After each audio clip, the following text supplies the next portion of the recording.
Nous avons vu les aspects politiques de la Troisième République avec le chapitre précédent. Nous allons à présent nous pencher sur les aspects plus socio-économiques de la période avec ce chapitre 2 du thème 3 d'histoire de première qui s'intitule Permanence et mutation de la société française jusqu'en 1914. Commençons avec cette citation de Charles Péguy.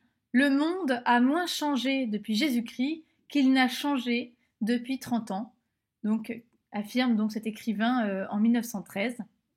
Et en effet, entre 1870 et 1914, alors que la République s'installe progressivement au pouvoir, la société française, qui est encore largement rurale et agricole, est soumise à de profonds bouleversements. Dans un contexte d'industrialisation et de progrès technique, le monde ouvrier, très hétérogène, est composé de femmes et d'immigrés de plus en plus nombreux et cherche à améliorer sa condition.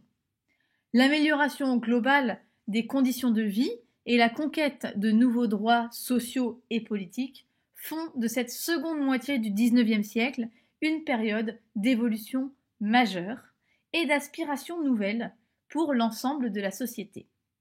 C'est une époque que l'on a rétrospectivement qualifiée de belle époque. Cette expression passe cependant sous silence les difficultés et les luttes, parfois violentes, des Françaises et des Français. Les permanences sociales et économiques sont nombreuses, et la société française reste encore très inégalitaire. Les moyens financiers, l'origine sociale ou géographique, ainsi que le genre, déterminent encore largement les conditions de vie et les perspectives de la population. Dans ce chapitre, nous nous poserons la question suivante. Quelles sont les principales mutations qui affectent la société française dans ce contexte d'industrialisation ?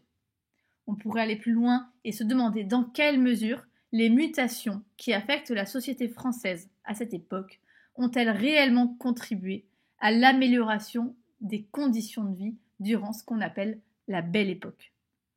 Alors, pour répondre à cette question, nous opterons pour un plan en deux grandes parties.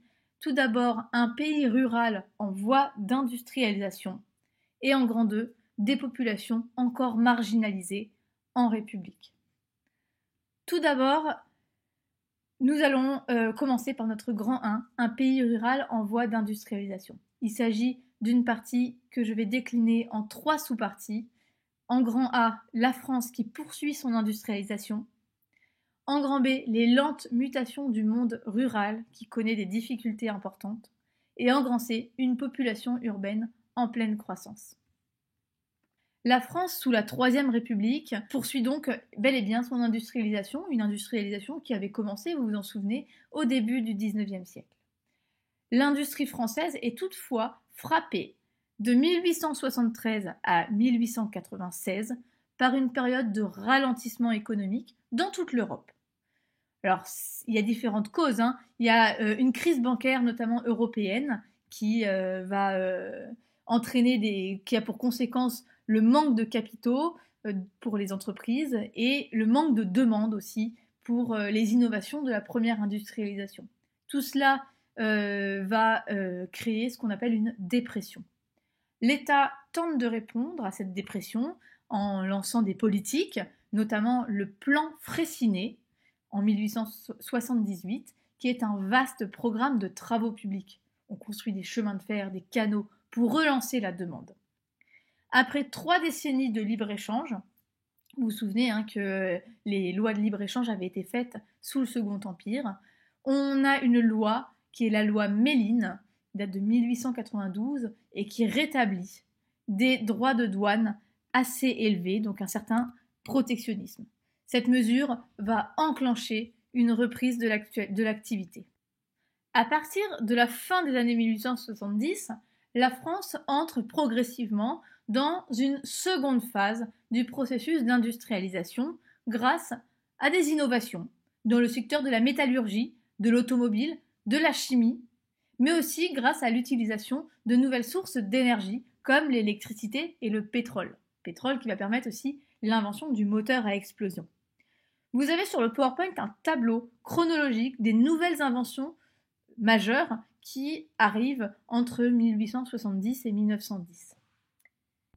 Ces innovations techniques suscitent à la fois l'optimisme et une grande foi dans le progrès. Elles vont stimuler le développement de nouvelles industries, comme l'industrie automobile ou encore l'industrie chimique.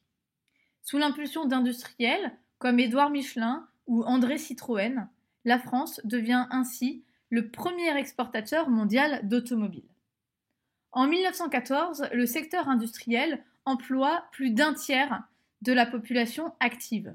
Ainsi, vous pouvez le voir sur le graphique, les chiffres qui varient donc entre 1851 et 1911, avec une part de plus en plus importante du secteur secondaire, avec 33,1% de la population active en 1911.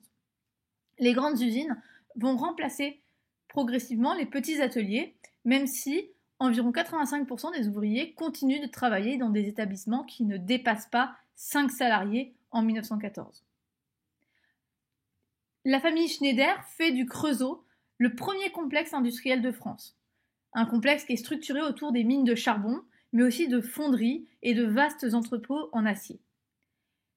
Cette entreprise emploie 10 000 ouvriers en 1914 et produit plus de 100 locomotives par an. La dynastie des Schneider pratique ce qu'on appelle une politique sociale paternaliste dans ses cités ouvrières. Cette politique a pour but de stabiliser la main-d'œuvre et de la contrôler. En 1914, la France est la 4e puissance mondiale. Elle est le premier producteur d'électricité au monde, d'aluminium, de textiles synthétiques ou encore de pneumatiques en caoutchouc. Dans le secteur automobile, on assiste au début de ce qu'on appelle le taylorisme. Taylorisme qui est en fait une méthode d'organisation scientifique du travail, l'OST, qui est mise au point par un ingénieur aux États-Unis qui s'appelle Taylor au début du XXe siècle et qui est utilisé notamment dans les usines d'automobiles, par exemple les usines Renault. Dans ce contexte d'innovation, les expositions universelles deviennent de véritables vitrines de l'industrialisation. Elles sont l'occasion pour les grandes puissances, et notamment pour la France, de se livrer à une compétition pacifique économique. À Paris, en 1889, la France exhibe fièrement la Tour Eiffel, qui est à cette époque la tour la plus haute du monde. Elle mesure 300 mètres. Vous pouvez voir l'illustration de Georges Garenne en 1889 de la Tour Eiffel illuminée. Plus de 32 millions de visiteurs découvrent les dernières innovations dans la galerie des machines. L'exposition plus tardive de 1900 va attirer 50 millions de visiteurs, encore plus donc, et plus de 76 000 exposants vont y présenter leur production, notamment au sein du Palais de l'électricité, illuminé par plus de 5000 ampoules. C'est à cette occasion que Paris gagne son surnom de ville lumière. Le métropolitain, le métro, inauguré en 1900 à cette occasion, avec la ligne 1 qui relie Porte de Vincennes à la Porte Maillot, va confirmer la modernité technologique française. Malgré les polémiques, ces expositions sont véritablement des vitrines du savoir-faire technique, architectural et artistique français. Elles revêtent également un enjeu politique, car le régime républicain s'y présente comme un modèle de civilisation pour le monde entier. Grand B, nous allons voir maintenant les lentes mutations d'un monde rural en difficulté. Alors la France est encore largement rurale à cette époque. En 1914, on compte encore 56% de ruraux. Jusqu'en 1914, d'ailleurs, l'agriculture se maintient comme une activité dominante, une activité qui va occuper 38,5% des Français, comme vous pouvez le constater sur le graphique en 1911. Cela représente environ 8 millions d'agriculteurs qui produisent 40% de la richesse mondiale. La plupart d'entre eux gèrent de toutes petites exploitations qui sont fondées sur la polyculture, la culture de plusieurs espèces végétales dans une seule et même exploitation. C'est une agriculture de subsistance qui permet tout juste de nourrir une famille. On parle d'agriculture aussi vivrière. Elle contraint donc les paysans à rechercher un revenu complémentaire en exerçant une autre activité. C'est ce qu'on appelle le phénomène des paysans ouvriers. Le monde agricole vit à cette époque des difficultés et donc recherche des solutions pour y faire face. Les campagnes traversent en effet une grave crise à la fin du XIXe siècle. Dans un contexte de mondialisation et de développement du commerce maritime, l'agriculture européenne est de plus en plus concurrencée par ce qu'on appelle les pays neufs, comme le Canada, l'Australie ou l'Argentine, ces nouveaux pays. La concurrence de produits importés à meilleur marché, moins cher, fait baisser les prix, y compris en France, de 23% par exemple en ce qui concerne les céréales entre 1875 et 1895. Cette baisse des prix fait forcément diminuer le revenu des agriculteurs et rend plus difficile leurs conditions de vie. Dans la viticulture plus particulièrement, une maladie de la vigne due à un puceron, cette maladie s'appelle le phylloxéra et advient dans les années 1870-1880 et va être dramatique puisqu'elle entraîne la ruine de vignerons nombreux et réduit le pouvoir d'achat des paysans qui cultivaient la vigne en revenu d'appoint. Le secteur subit également la concurrence par l'importation des vins algériens et cela entraîne une très grave crise en 1907 dans le Languedoc. On frôle alors l'insurrection avec des centaines de milliers de manifestants à Montpellier et à Narbonne.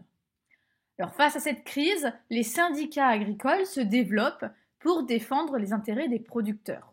En 1881, un ministère de l'Agriculture, distinct de celui du commerce, est créé. Les députés républicains, qu'ils soient de gauche comme de droite, se mobilisent en faveur des paysans pour s'attacher les voix d'un monde agricole traditionnellement conservateur. Parmi eux, Jules Méline fait voter la loi de 1892 qui va augmenter les droits de douane. C'est le tarif Méline. Ce protectionnisme fait baisser les importations des produits agricoles. Pour faciliter les investissements, le Crédit agricole est créé en 1899 par la fusion des associations de crédit agricole locales. L'emprunt est ainsi facilité et permet d'investir dans des machines plus performantes et dans des engrais. En effet, on assiste à un début de modernisation dans le monde agricole. Si l'outillage et les méthodes de travail restent dans l'ensemble assez traditionnelles, la mécanisation et les innovations se répandent dans les campagnes, tout particulièrement après 1890. De plus en plus d'agriculteurs appliquent les nouvelles méthodes de culture en utilisant des engrais ou en investissant dans des machines.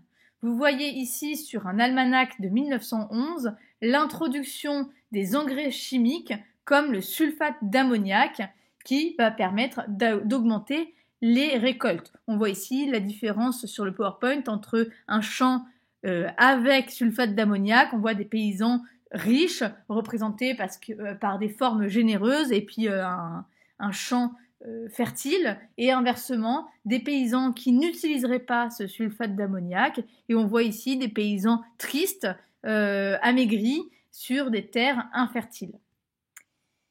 Par ailleurs, les moissonneuses, les faucheuses et les batteuses sont des machines qui se développent de plus en plus dans les campagnes. Vous voyez ici une publicité qui date de 1889 et qui vante les mérites des machines de Cumming.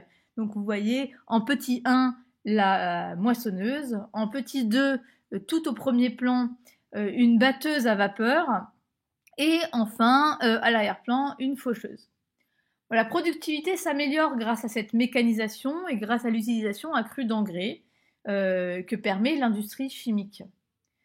La dépression des années 1870-1880 a donc, d'une certaine manière, contribué à la modernisation des campagnes en parallèle à l'action menée par la Troisième République.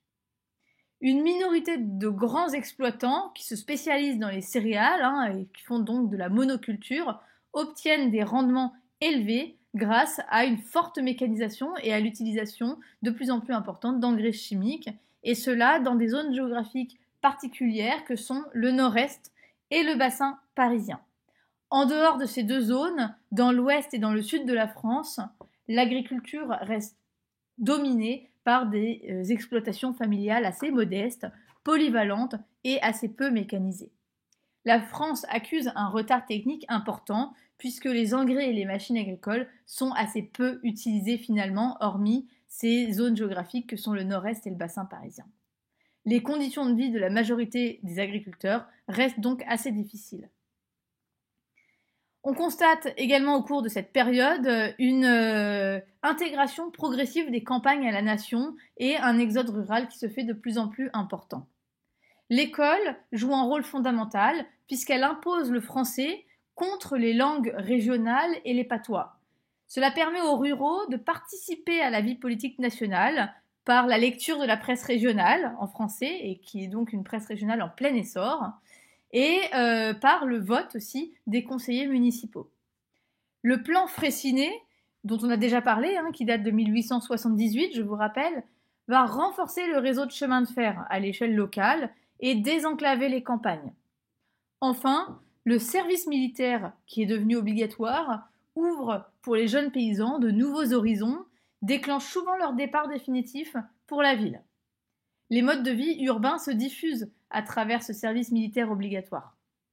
Dans les campagnes, la vente par correspondance permet de se procurer des articles qui sont vendus en ville dans les grands magasins.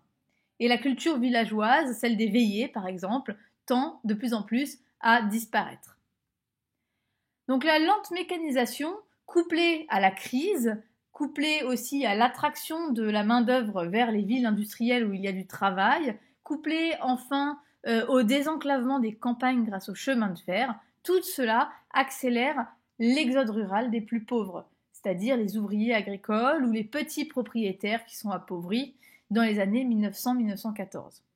On constate une population rurale qui, au départ, représentait 70% de la population en 1870 et qui, à la fin de la période étudiée, en 1911-1914, ne représente plus que 56% de la population, comme vous pouvez le constater sur le graphique.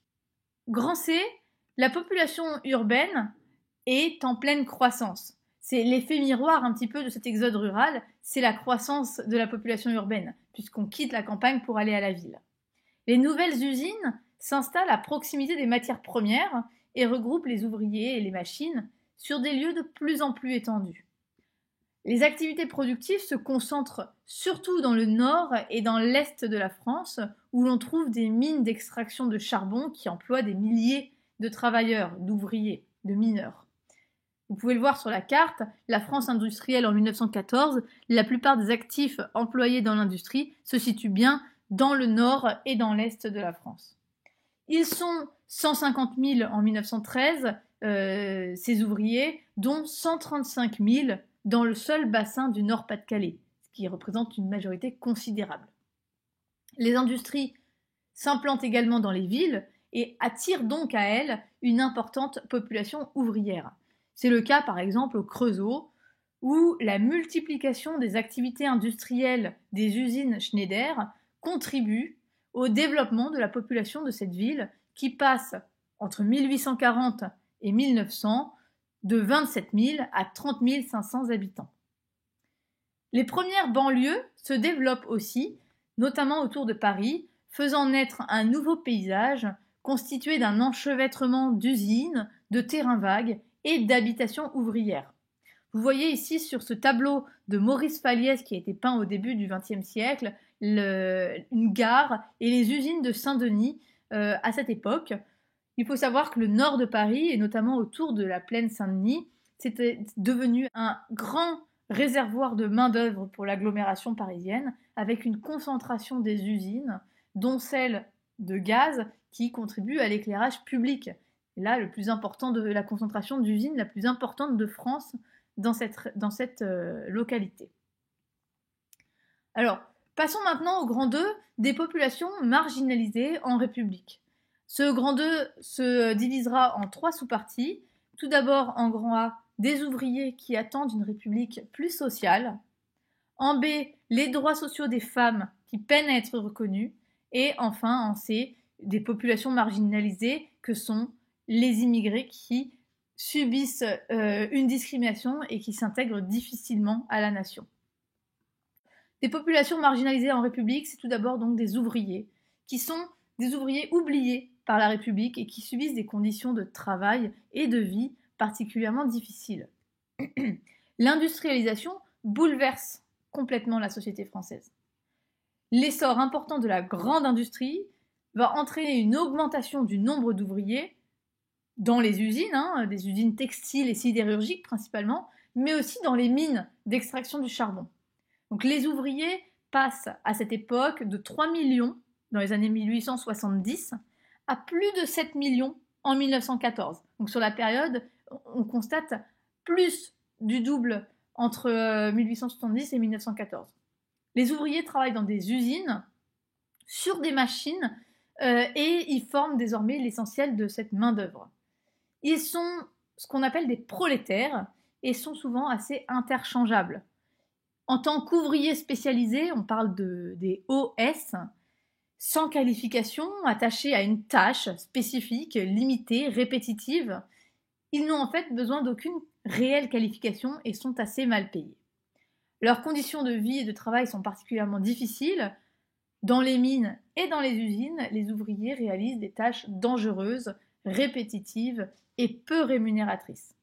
On peut prendre l'exemple de la catastrophe des mines qui se passe à Courrières, dans le Pas-de-Calais. Vous pouvez voir sur le PowerPoint s'afficher la une du Petit Journal qui date du 25 mars 1906 et qui fait écho à une explosion qui causa plus de 1000 morts dans une mine de charbon à cette époque.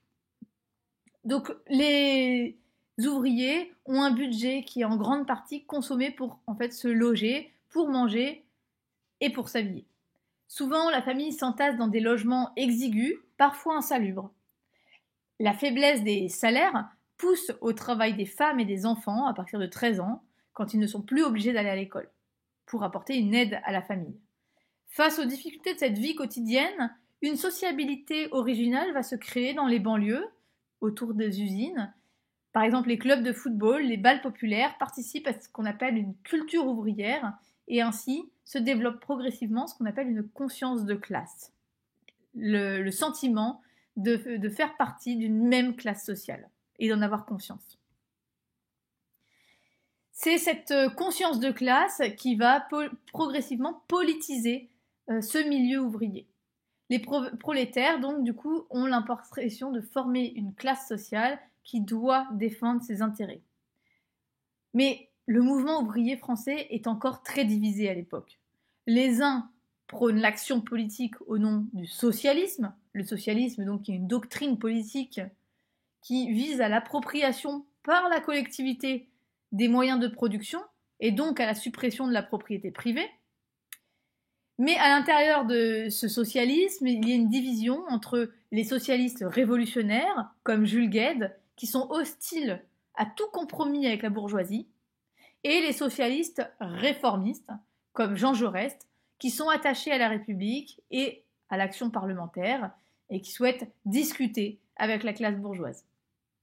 La création de la SFIO en 1905 permet de surmonter plus ou moins ces divisions. Il y a une autre partie de la population du mouvement ouvrier qui veulent utiliser les syndicats, légalisés depuis 1884, pour mener des actions directes dans l'usine, dans la rue.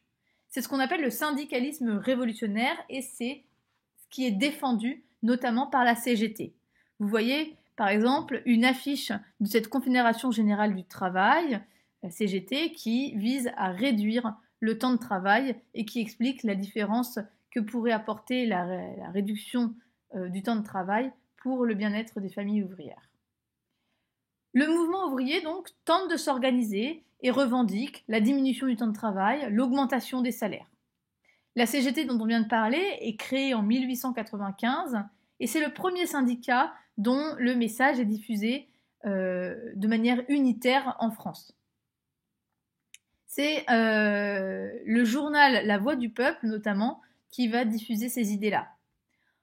En 1906, avec ce qu'on appelle la charte d'Amiens, la CGT fixe comme objectif de renverser la société capitaliste, c'est-à-dire cette société qui repose sur une organisation de l'économie avec des moyens de production privés et la recherche d'un profit et de la libre concurrence. Les moyens privilégiés par les syndicats et les ouvriers pour faire aboutir leurs différentes revendications, c'est souvent la grève. On voit sur le document que je vous propose sur le PowerPoint la multiplication du nombre de grévistes pour 100 000 travailleurs. Pour 100 000 travailleurs, en 1885, il n'y avait que 600 grévistes. Or, en 1910, pour 100 000 travailleurs, on voit que ce chiffre a augmenté, il a été multiplié par plus de 10, puisque pour 100 000 travailleurs, il y a 7 000 grévistes en 1910. On constate donc l'importance croissante de ce mode de revendication. Le 1er mai devient, à partir de 1891, une journée d'action nationale. La CGT espère renverser le système capitaliste en organisant une grève générale.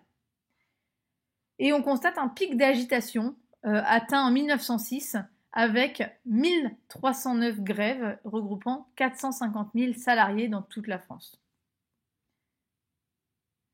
Pour régler cette question sociale, le gouvernement hésite entre deux types de réponses. D'une part, la répression du mouvement ouvrier, d'autre part, les lois sociales qui servent à améliorer la condition ouvrière.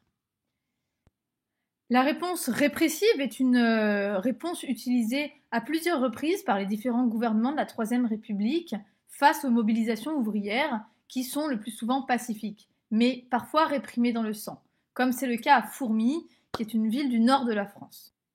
Le 1er mai 1891, à Fourmies, les soldats tirent dans la foule et tuent une dizaine de grévistes qui réclamaient la journée de 8 heures. Pour cela, je vous invite à regarder la une du Petit Parisien qui fait état des événements de Fourmies, de cette fusillade, donc du coup, qui tue 4 jeunes femmes et 5 hommes de moins de 30 ans. Cette répression sanglante médiatise le mouvement ouvrier. Entre 1906 et 1909, Georges Clemenceau, qui est alors ministre de l'Intérieur, est lui aussi confronté à des grèves à répétition.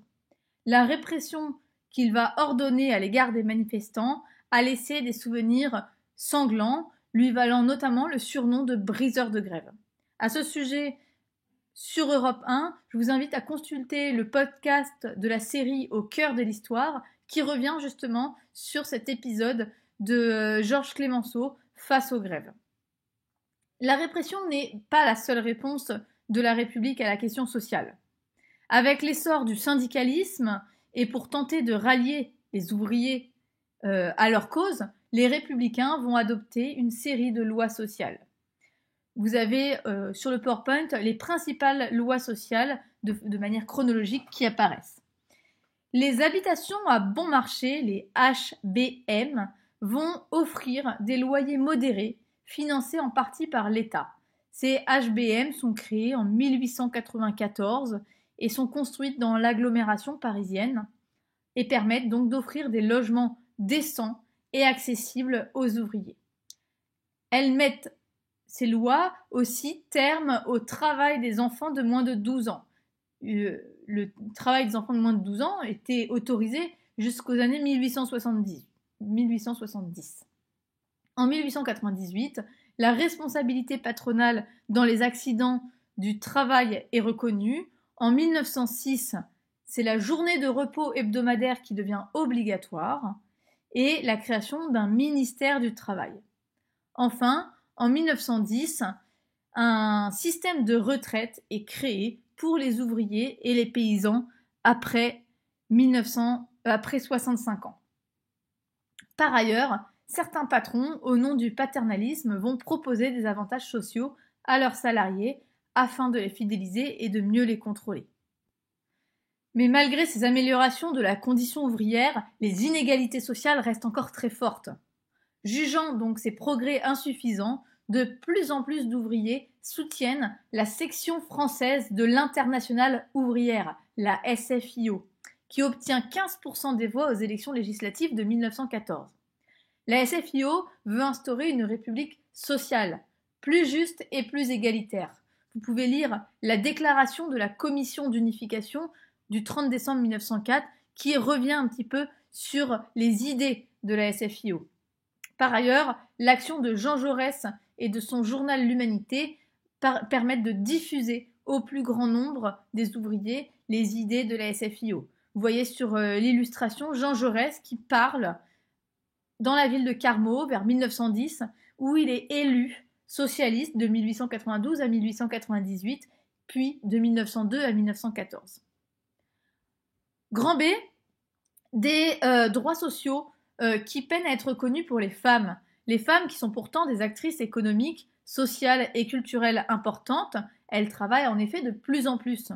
Elles occupent une place donc croissante dans la vie économique, puisque avec l'industrialisation, le besoin de main-d'œuvre a entraîné l'augmentation de l'emploi salarié féminin. Pour compenser le faible niveau de rémunération de leurs maris ouvriers, de plus en plus de femmes travaillent à l'usine ou dans la mine. Je vous invite ici à lire cet extrait de Germinal, écrit par l'écrivain naturaliste Émile Zola, qui témoigne du travail des femmes à la mine. En 1914, le taux d'activité féminin a atteint 55% et elle représente 35% de la population active en 1911, si vous regardez le graphique qui apparaît sur le PowerPoint. Malgré cette importance croissante dans la vie économique, les femmes se heurtent à des discriminations ancrées. En vertu du Code civil, les Françaises sont en effet maintenues dans un statut de mineure et de citoyenne passive. Entre 1870 et 1914, leur émancipation est freinée par une société patriarcale et misogyne. La Troisième République ne leur permet ni de participer aux élections, ni d'adhérer à un syndicat. Elles sont privées de droits économiques, de droits sociaux et de droits politiques. Et par ailleurs, elles subissent la pression sociale de cette société du 19e, début du 20e siècle, qui les contraint souvent à se conformer aux stéréotypes de la femme au foyer, enfermée dans sa condition d'épouse ou de mère dans le cas de la grande bourgeoisie. À ce sujet, vous pouvez lire le texte de Madame Gréville sur l'instruction morale et civique des jeunes filles en 1882. Par ailleurs, même lorsqu'elles travaillent, elles occupent des emplois peu qualifiés ou mal rémunérés, des fonctions de domestique, des tâches d'ouvrières textiles par exemple, et sont discriminées au niveau des salaires, puisque, comme vous l'observez sur le graphique, on observe une différence salariale entre la paye des hommes et le salaire moyen des femmes.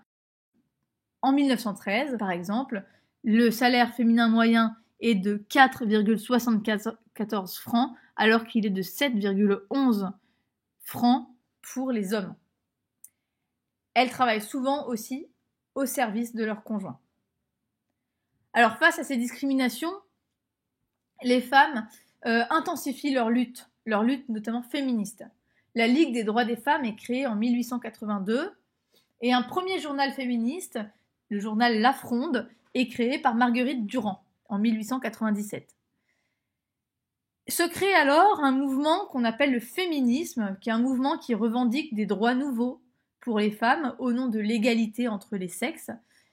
C'est un mouvement qui prend véritablement de l'ampleur après 1900, qui va progressivement aboutir à une très lente amélioration de la condition des femmes. Par exemple, les lycées de filles se multiplient. En 1883, ils sont au nombre de 23. Leur nombre passe à 138 en 1913. 33 000 élèves filles donc y étudient alors. En 1907, un nouveau droit pour les femmes mariées qui peuvent disposer de leur salaire.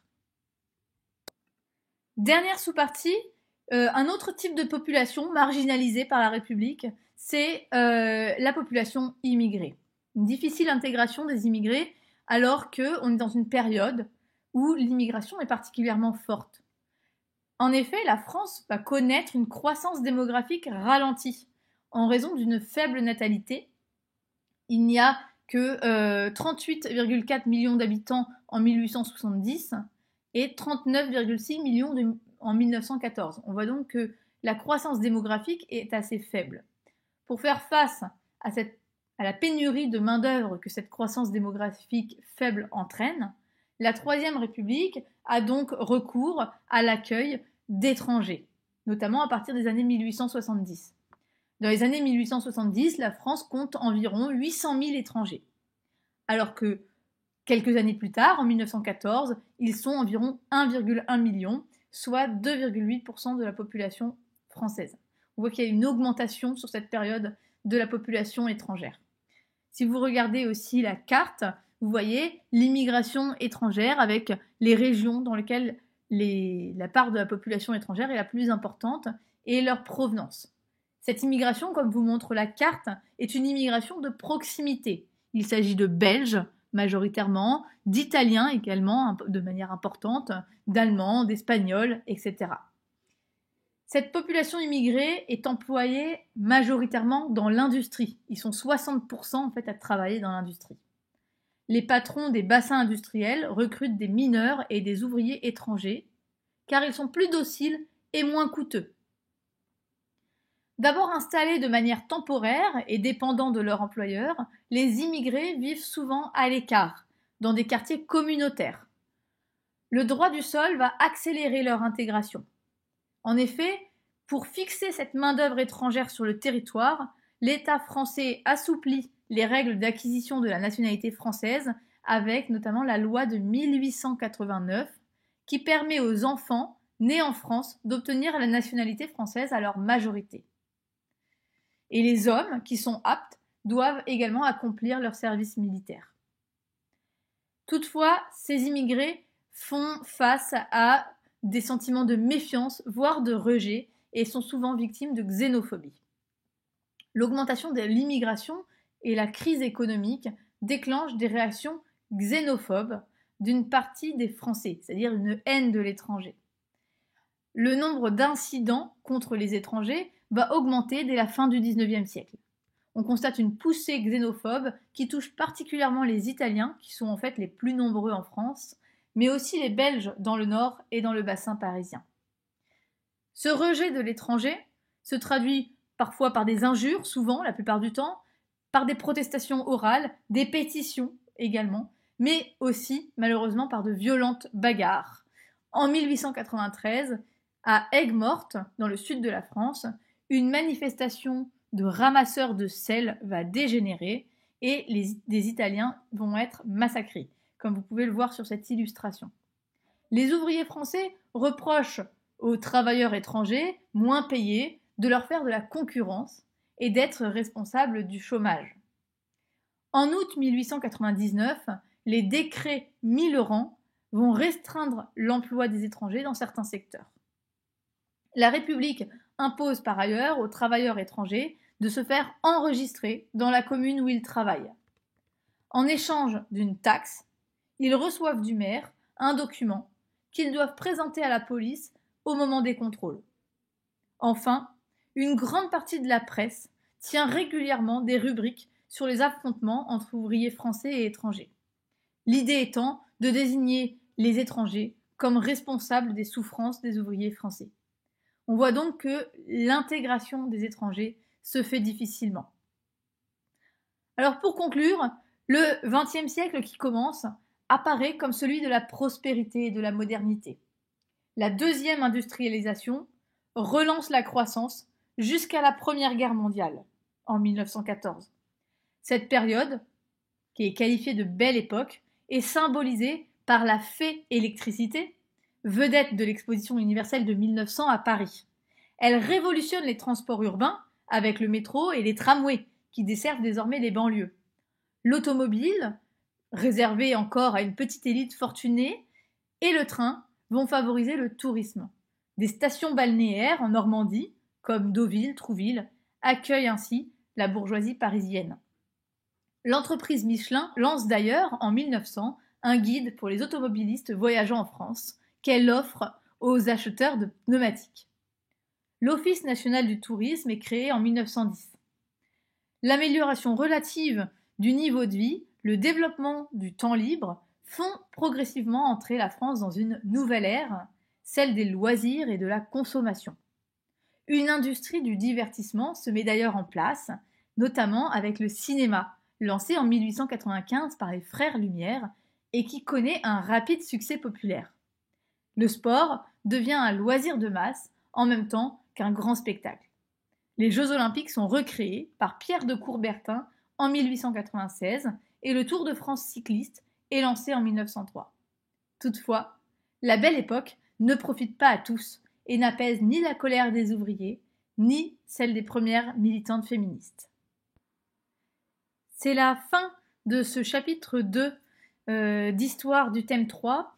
Pour prolonger un petit peu ce chapitre, je vous propose 3 œuvres.